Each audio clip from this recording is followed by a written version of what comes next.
En un sepulcro como este, hace aproximadamente 2013 años, fue enterrado un hombre, que a la vez fue cubierto por una sábana.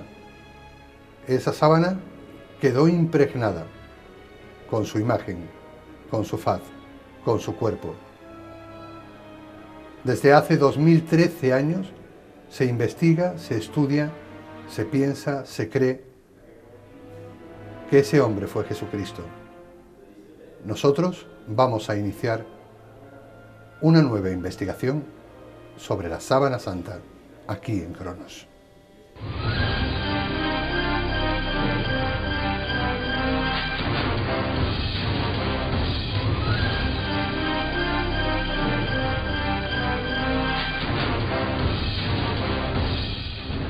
Cronos, con José Antonio Colinet.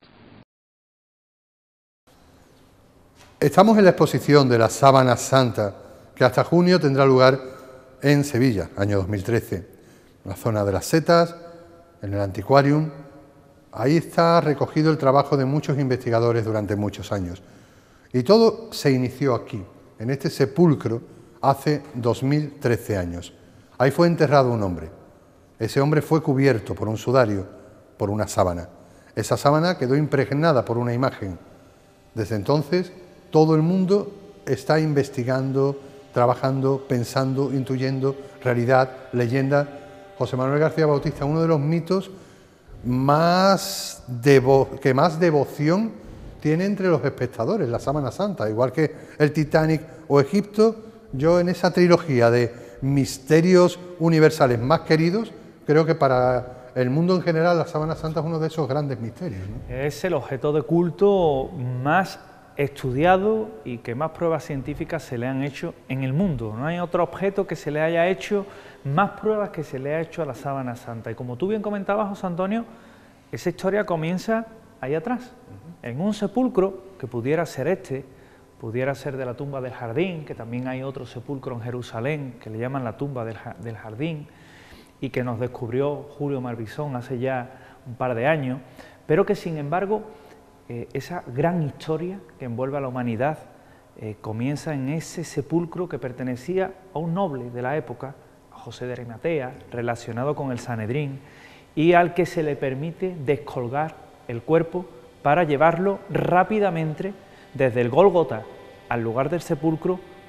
para allí adecentarlo rápidamente, pues llegaba la fiesta judía y que quedara enterrado. Estamos hablando siempre, suponiendo que el hombre enterrado en este sepulcro y cubierto por esa sábana fuera Jesucristo. Exactamente. Se lava de una forma muy rápida, se le unge con aloe, con mirra, se queda ahí y al tercer día, según nos cuenta la tradición religiosa, el cuerpo desaparece. Para unos se trata de la resurrección, para otros simplemente la desaparición de un cuerpo. Aquí hay un facsímil de la piedrecita que había que mover, varios miles de kilos, ¿no? Varios miles de kilos que un hombre desde dentro no podría mover. No, y además una tumba que también la zona estaba guardada por soldados del Imperio Romano, que desde luego no eran neófitos en la cuestión de matar a todo aquel que tuviera o que quisiera acceder a un recinto como este. Otra cosa importante que hemos de saber es que los judíos tenían prohibido tener contacto con un fallecido, con un muerto. Por eso nunca se hubieran quedado con la sábana. Y por eso es José de Arimatea, seguidor de Jesucristo, el que ofrece su sepulcro, el que lo cubre, todo. Claro, era el amor al maestro. Se cree, fíjate, que una vez que desaparece el cuerpo, que se informa de la buena nueva, que incluso hay una serie de apariciones de Jesús de Nazaret a sus discípulos, ese sudario sale de Jerusalén portado por un griego que evidentemente no profesaba la fe hebrea, la fe judía, con lo cual sí encaja en esa historia. En el año 40 las tropas de Tito, del general romano, arrasan Jerusalén. De hecho, lo que hoy podemos ver como los santos lugares, pues habría que decir que no son tales y que los santos lugares auténticos están a 12 metros de profundidad por esa misma destrucción. Bueno, de allí nos llega la siguiente escala de esta sábana, de este lino, de este lienzo. Sábana que quedó, como pueden ver, el cuerpo desaparece misteriosamente, pero la sábana, sudario, queda dentro del sepulcro. Queda como si hubiera desaparecido lo que contenía. Aparece o se tiene constancia en una pequeña localidad en Turquía que se llama Edesa, porque allí había un contemporáneo de Jesús que se llamaba Adgar V, el cual, pues, como contemporáneo y como seguidor de Cristo, padece lepra, le llega esa sábana y se cree que la sábana obra un poder milagroso que lo sana. A partir de entonces se queda ahí guardada hasta que unas tropas persas, las tropas del rey Corroes, amenazan la integridad de aquel reino y se manda lapidar, emparedar en la muralla. Antes, previamente, fíjate también qué curioso, se había plegado de forma que quedara solo lo que se llama el tetradiplón, es decir, solamente el rostro de esa figura que tiene la sábana. Queda claro que desde el inicio de los tiempos del sepulcro ya estaba la imagen impregnada en la sábana.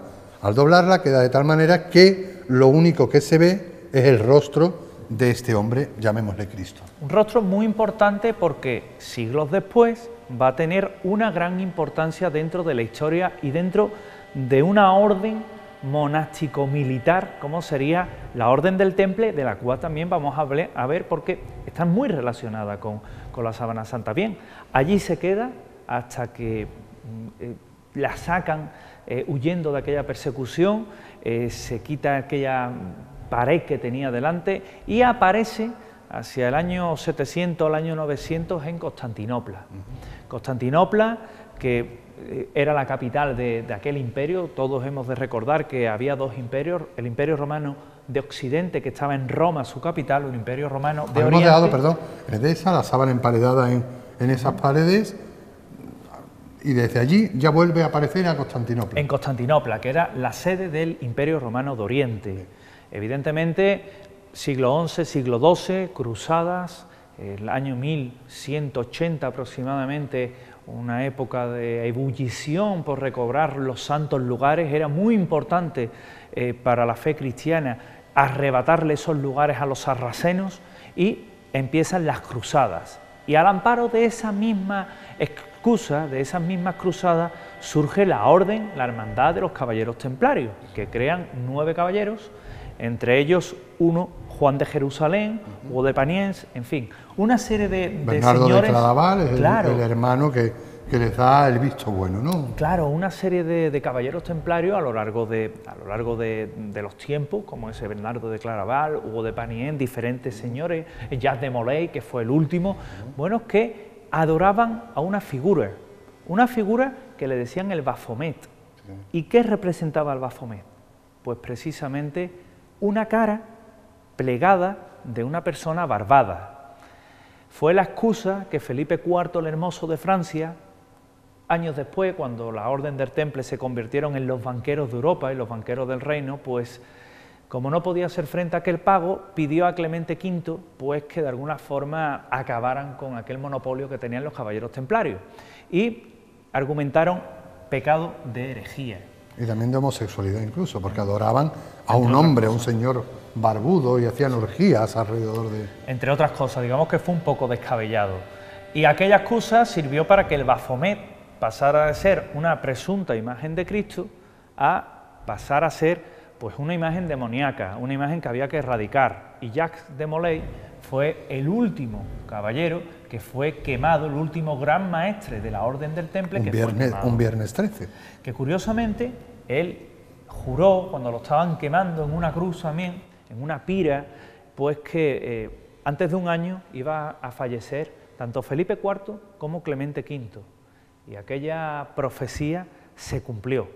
Fíjate, José Antonio, durante mucho tiempo se ha creído que la Sábana Santa pasó de Constantinopla directamente a Francia. Sin embargo, Bárbara Feil pues descubre una serie de documentos, el primero de los cuales es importante, porque nos dice que Clemente V no erradica, no excomulga a los caballeros templarios, sino que simplemente los deja en suspenso y luego los restituye. Es decir, que la Orden del Temple como tal siguió existiendo. Segundo dato importante, de Constantinopla pasa a Atenas, no pasa directamente a Francia, sino a Atenas.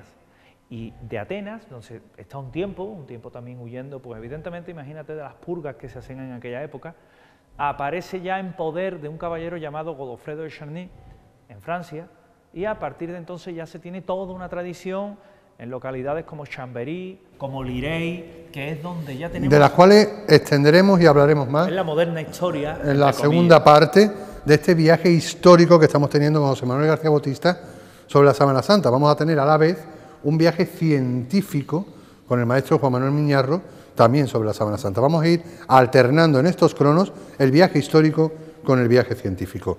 ¿Nos vemos luego en la segunda parte del viaje histórico de la Sábana? Sigan con nosotros en cronos.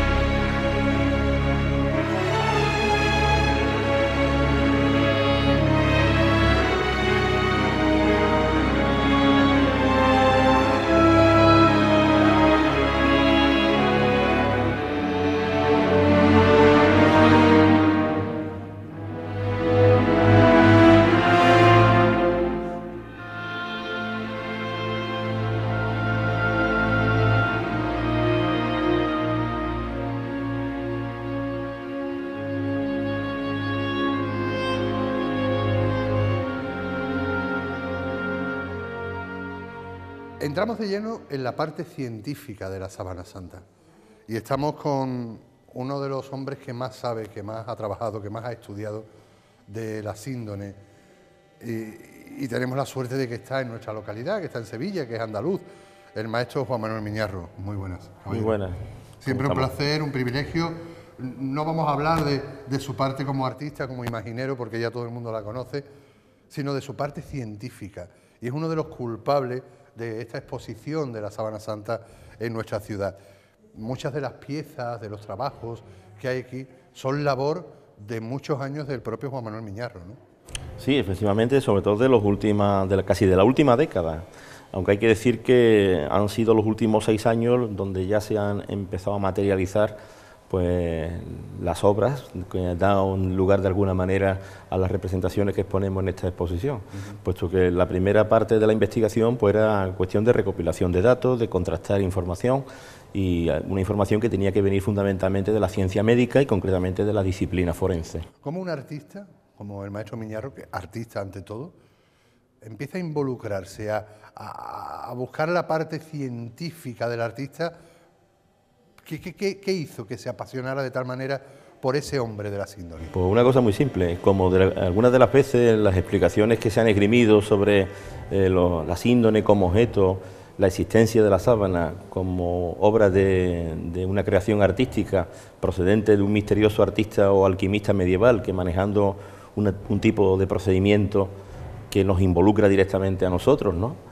Es decir, si a nosotros a los artistas nos hacían culpables de ser los falsificadores de la síndone, pues lógicamente eso ya me autoriza perfectamente a estudiar la imagen de la Sábana Santa o la Sábana Santa como objeto artístico, para ver si es fruto de un procedimiento artístico. El dolor gremial, ¿no? Vamos a partir de ahí, a vengarnos del gremio. Eso fue de alguna manera lo que me involucró y me justificó el hecho de que aceptara pertenecer a un equipo de investigación que no tiene nada que ver con mis líneas de investigación dentro de la facultad, pero que evidentemente por ahí ya, desde ese punto de vista, vamos a acercarnos a la sábana. Yo sabía ya de antemano, al manejar la información, que la síndone desde esa perspectiva había sido estudiada más de una vez y que nunca se había determinado que la imagen estuviese producida por ningún tipo de pigmento, ni efusión, ni de líquidos, ni de gases, ni de pigmentos de ninguna naturaleza, orgánica o inorgánica. Eso ya lo sabía, pero de todas maneras sí tuve que participar primero como investigador artístico, y después ya me involucré en la otra parte que a mí me apasiona desde hace años, que es lógicamente como escultor la anatomía humana, la arquitectura del cuerpo humano.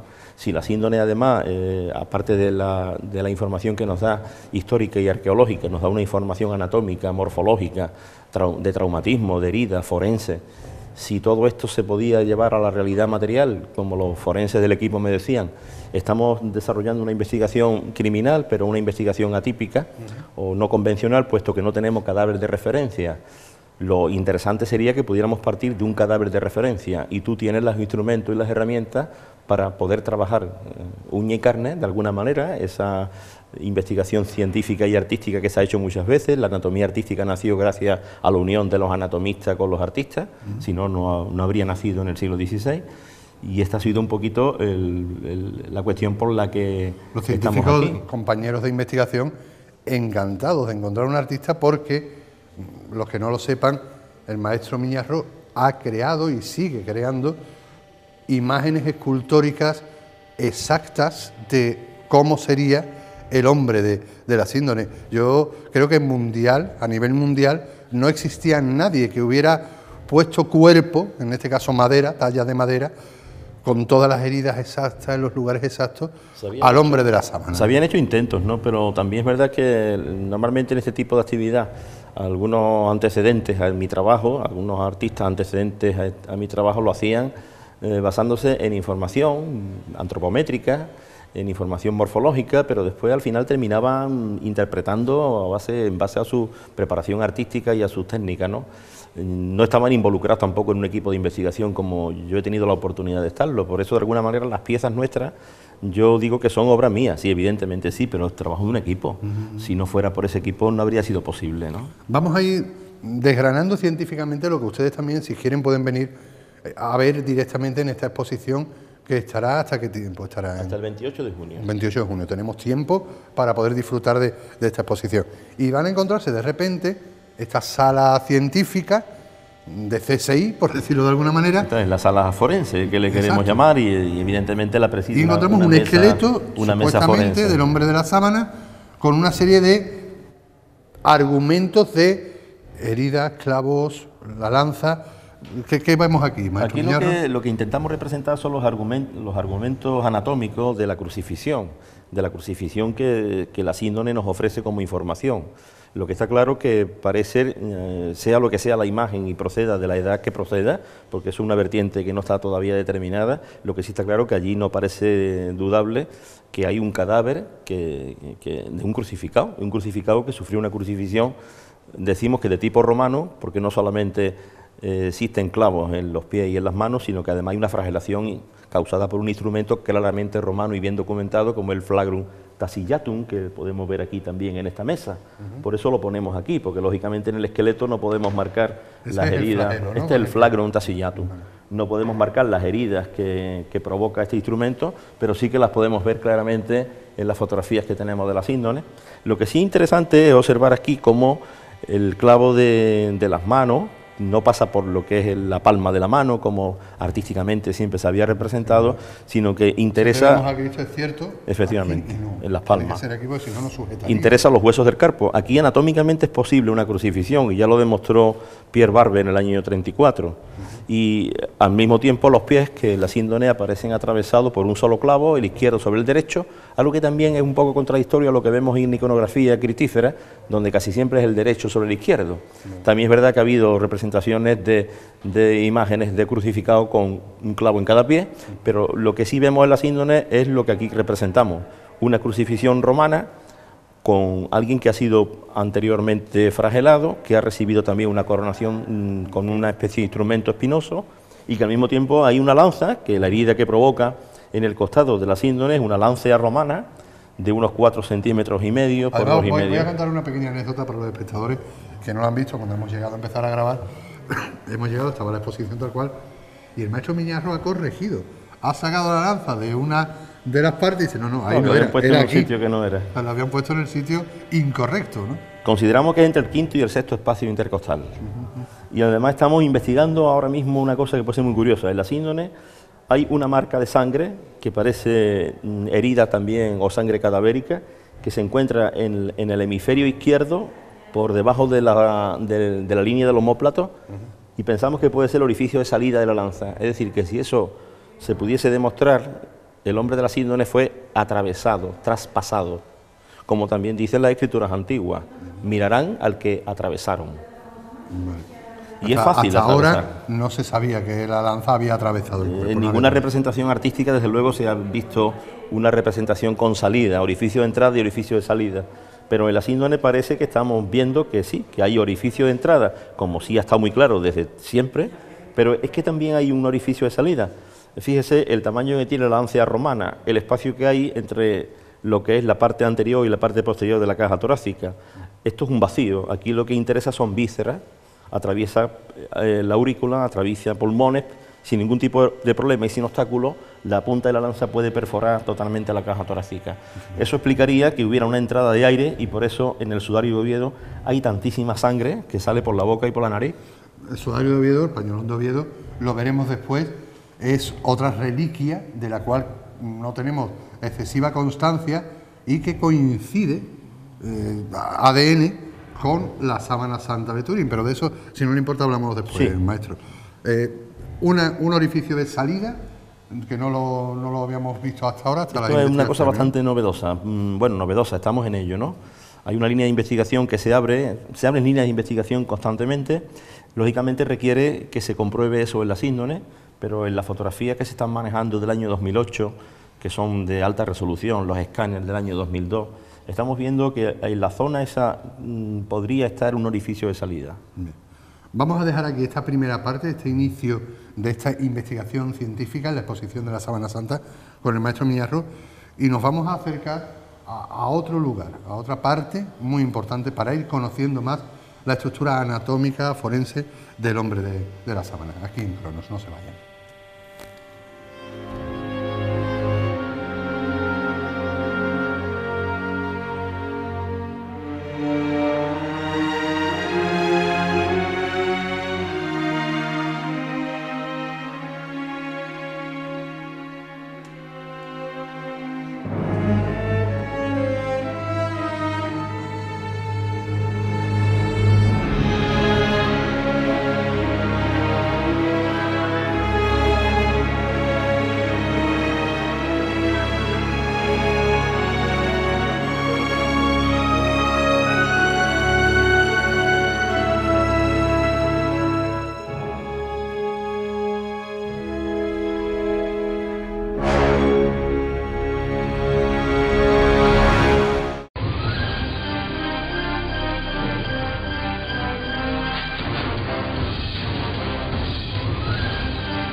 Cronos, con José Antonio Colinet.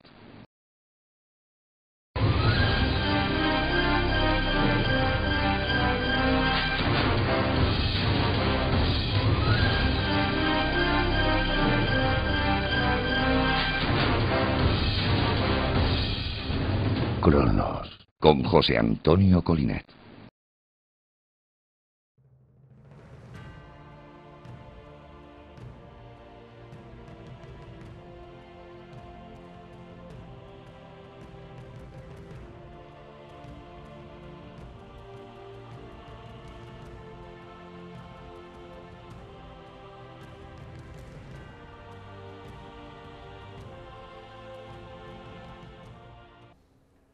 Estamos haciendo el recorrido histórico con José Manuel García Bautista, el científico, con el maestro Miñarro, y nos habíamos quedado en la zona francesa, cuando la Sábana Santa, después de la época templaria, después de la época de Edesa, llega a Francia de alguna manera, ¿no, José Manuel García Bautista? Efectivamente, porque las hemos dejado, ya había llegado a Francia a través de ese caballero de Godofredo de Charny, y en 1453 aproximadamente aparece en Chambéry. Bien. En Chambéry, bueno, pues de lo que se tiene constancia es de la llegada de un lienzo,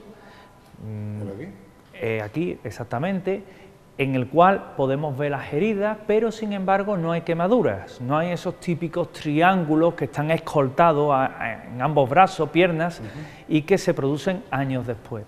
Tal y como lo estamos viendo ahora, es como llega y como se mantiene en la localidad francesa. Más nítido además, con lo cual es muy posible creer que esa imagen iconográfica de ese hombre es la que luego inspirara a los artistas para crear la imagen de Jesucristo. Unas fibras que aparecían quemadas, una sangre que aparecía colocada correctamente en los lugares que nos hablaban de la pasión y que por tanto se le concede, bueno, pues unas ciertas características de reliquia, unas ciertas características milagrosas porque habían estado en contacto directo con Jesucristo, o por lo menos eso era lo que la tradición piadosa nos decía. ¿Qué ocurre? Pues que, como en todo, había partidarios a favor de la sábana santa, personas que les rendían culto y devoción, y otras que, por el contrario, afirmaban que era una pintura, afirmaban que, bueno, que era una falsificación. Incluso la Iglesia de la época llega a prohibir su muestra al público.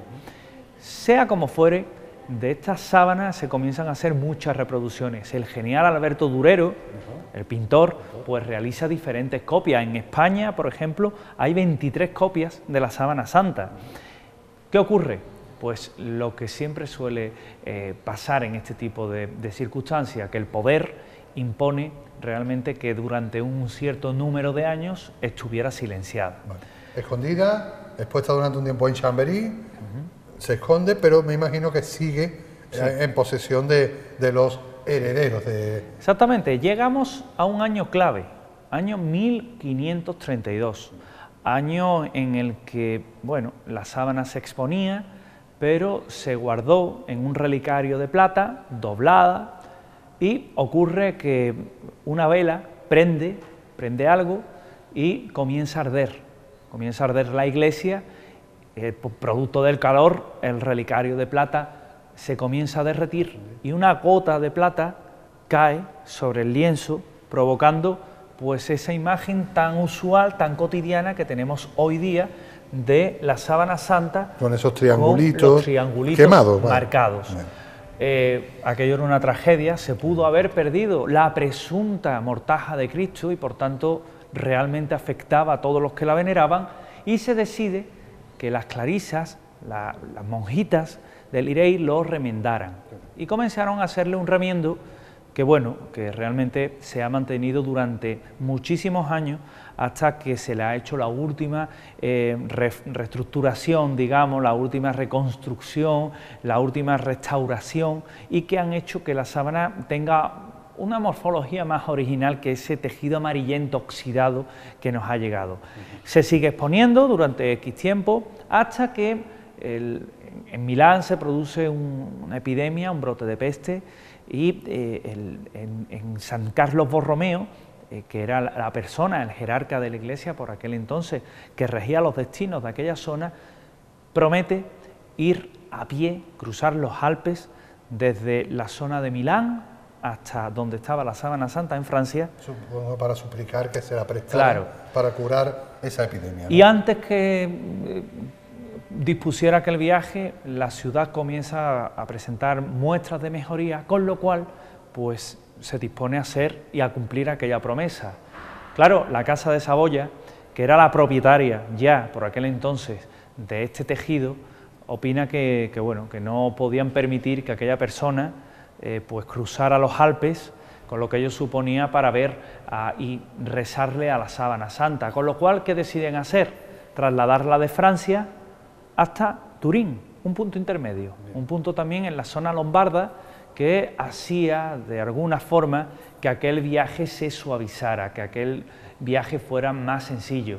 Y desde entonces la síndone, el presunto lienzo que cubre el cuerpo de Cristo ya fallecido, pues se mantiene en Turín, en una capilla coqueta de la Catedral de Turín, que es la capilla de Guerini, donde, bueno, pues solamente se saca cuando hay una ostensión, que es esa muestra al público, la última en 2010, ahora precisamente para la Semana Santa se va a hacer la primera ostensión televisada de la historia, con lo cual pues se realizaban esas ostensiones hasta que llegamos a otra fecha cumbre, año 1898. 1898, imagino que vamos a hablar de fotografía, imagino que vamos a hablar de secondopía, e imagino que ustedes tendrán paciencia suficiente como para esperar al próximo programa, que seguiremos con la historia de la sábana santa, porque ahora nos iremos a la segunda parte del viaje científico. ¿Aguantaremos hasta la semana que viene para contar la historia de la fotografía? Un amante de la sábana santa como yo, ¿no? Seguro. Si quieren saber qué ocurrió con la fotografía, con secondopía, van a tener que esperar a José Manuel García Bautista en el siguiente programa. Pero no se vayan, que ahora llega de nuevo el maestro Miñarro con la segunda parte de la historia científica.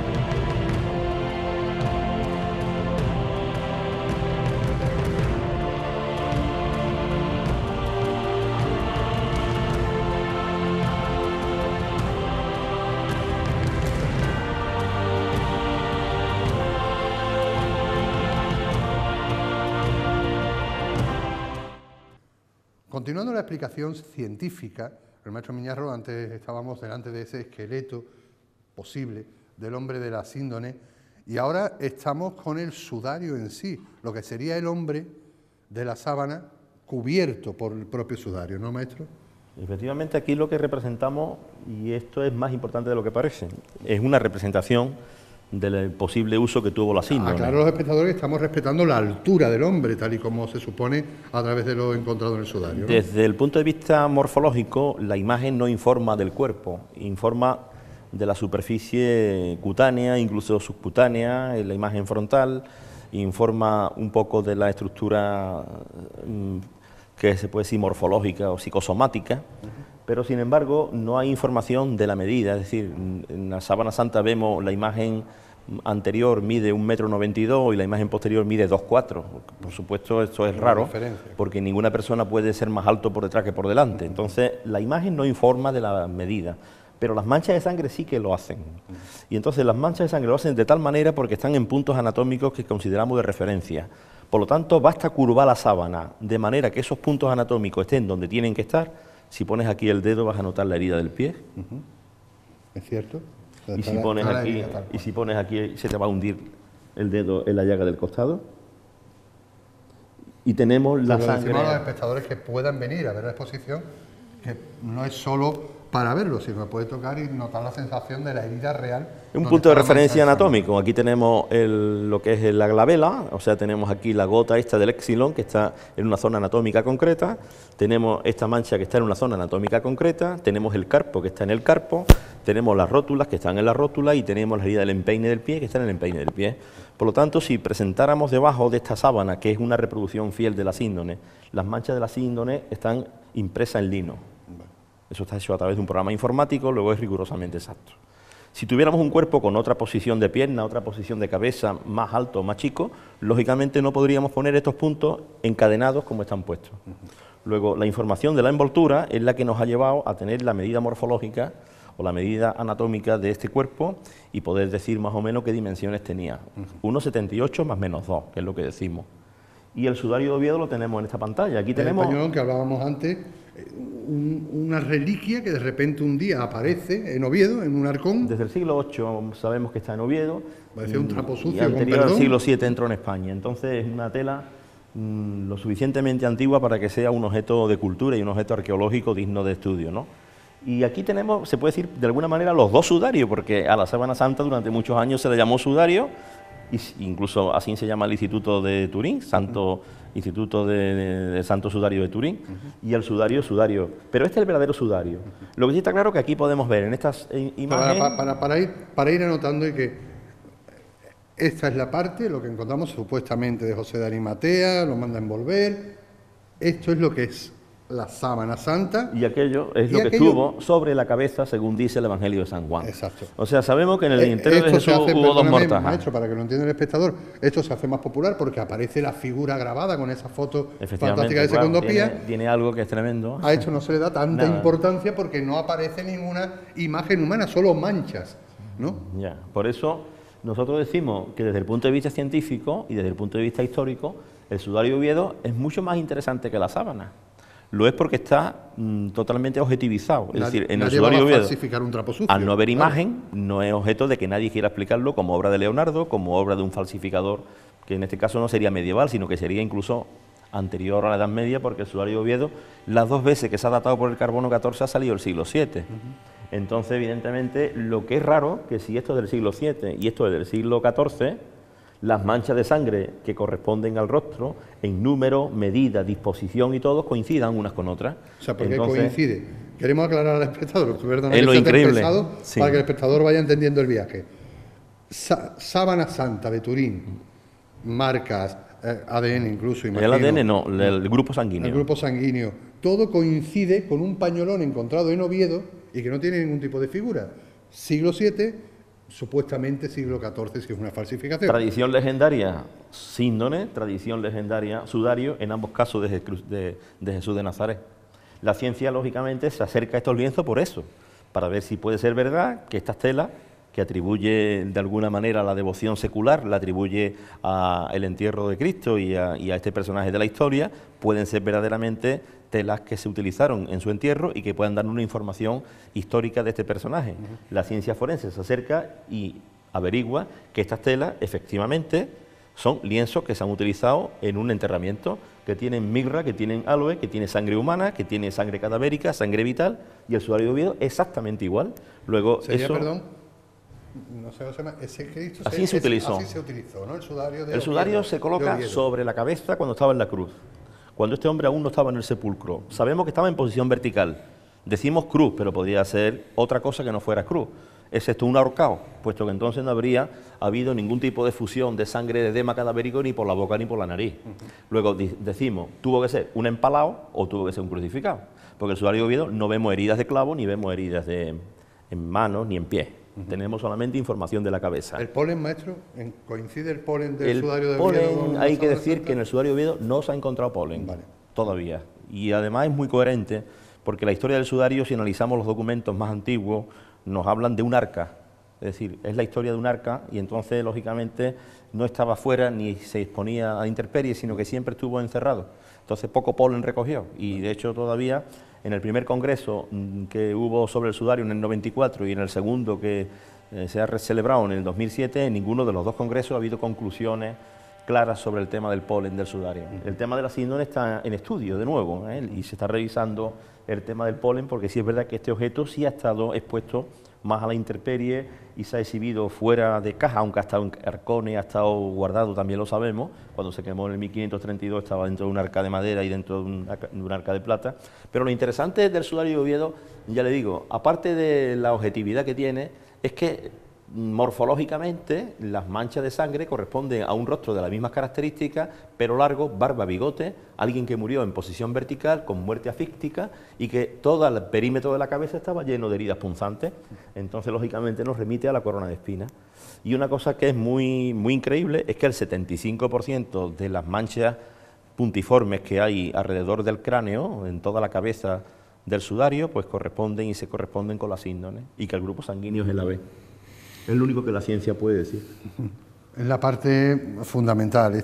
Seguimos en este estudio forense, hemos visto este cuerpo tal y como estaba envuelto en el sudario, con las heridas incluso que se pueden palpar, la comparativa con ese pañolón de Oviedo, que no tiene ninguna imagen que lo haga popular, pero que sí coincide con muchas de las cosas de la propia síndrome de Turín. Y ahí veo un estudio morfológico de lo que serían las cabezas, ¿no? Sí, aquí lo que pasa es que la exposición ha empezado hace muy poco, se tuvo que abrir hubo poco tiempo para el montaje, ha habido unos problemas técnicos y las proyecciones que van a venir aquí, que demuestran la superposición perfecta de las manchas de la nuca, tanto en el sudario como en la síndone y de la parte frontal, esto todavía no está acabado.